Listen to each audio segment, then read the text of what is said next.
हम चर्चा में हम कहते हैं कि परमात्मा का नाम लेना चाहिए।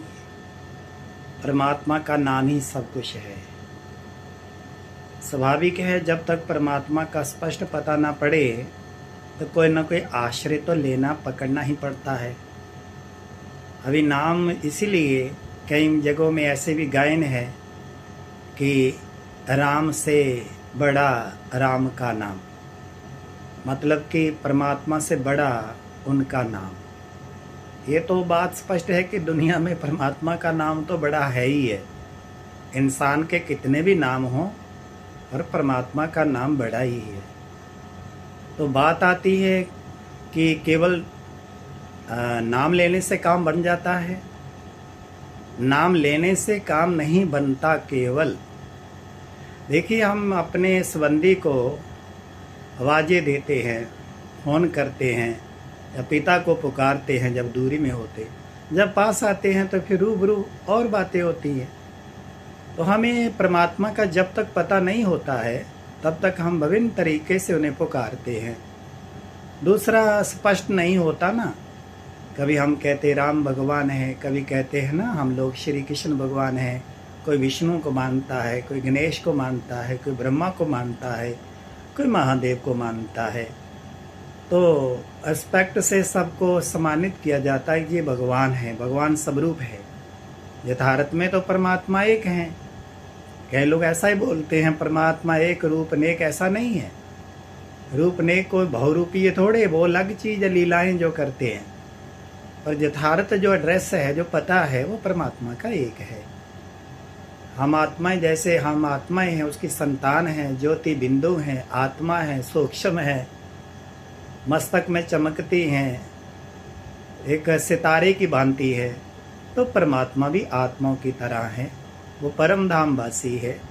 हमारा देखिए, कई बार यादगार शालिग्राम रखे होते, वो देवताओं के होते हैं। आज भी लोग आत्माओं का चिन्ह रखते हैं, बंद छोटा सा पत्थर, और उसे रखते हैं। तो परमात्मा का भी दुनिया में शिवलिंग जैसे हम स्थापित करते हैं। तो परमात्मा का नाम लेने से काम नहीं बनता, क्योंकि नाम नहीं, हमें ब्रह्म तत्व का नाम नहीं लेना है। हमें पावर हाउस कहते पावर नहीं आनी है। इंजीनियर, डॉक्टर, प्रोफेसर, जज कहते बात नहीं बनेगी। एंट्री करनी पड़ेगी, स्टडी करनी पड़ेगी, तत्पश्चात जीव को जो क्वालिटी आती है उसके परिणाम में उसे स्तर मिलता है। हमें भी परम धाम, परम पिता परमात्मा जो रहते हैं, तो वहाँ मन बुद्धि से जाना पड़ेगा और चित्त एकाग्र करना पड़ेगा और उनके रूह रूहान करनी पड़ेगी। वो आनंद प्रेम सुख के सागर हैं। सानिध्य में सारे शक्तियाँ आत्मा में आती हैं।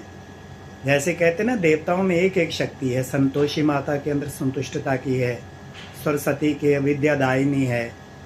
जैसे अन्य देवताओं के प्रतीक आते हैं, शनि के अंदर शनि की है, राहु के अंदर राहु ग्रह निवारण करने की है। परमात्मा सर्वशक्तिवान है।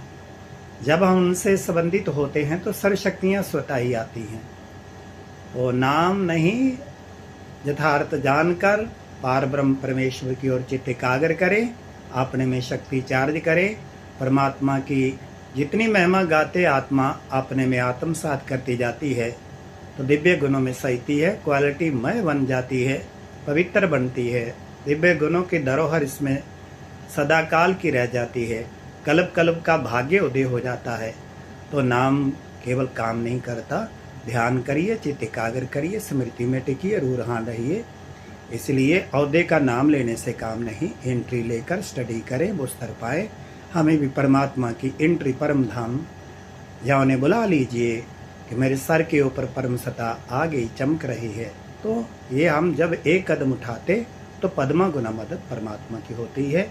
इसलिए प्राथमिकता नाम की नहीं है, इतनी चिंतन ध्यान एकाग्रता की। ऐसे भी गया ना, माला फेरत जुग बीता, फेरा न मन का फेर, कर का मन का डार दे, मना दा मन का फेर। कबीरा जपना काठ की क्या दिखाए मोहे, अंदर से न जपनी तो बाहर है, जपनी से क्या होए। तो ये चित्त की एकाग्रता है। बॉडी लेस होना है, सोल कॉन्शियस में टिकना है, फिर गॉड कॉन्शियस हो जाना है, बदेही बढ़ना है, तत्वों को भूलना है, लौकिकता से ऊपर जाना है, अलौकिकता में रहना है। तो आत्मा प्रगतिशील बनती है।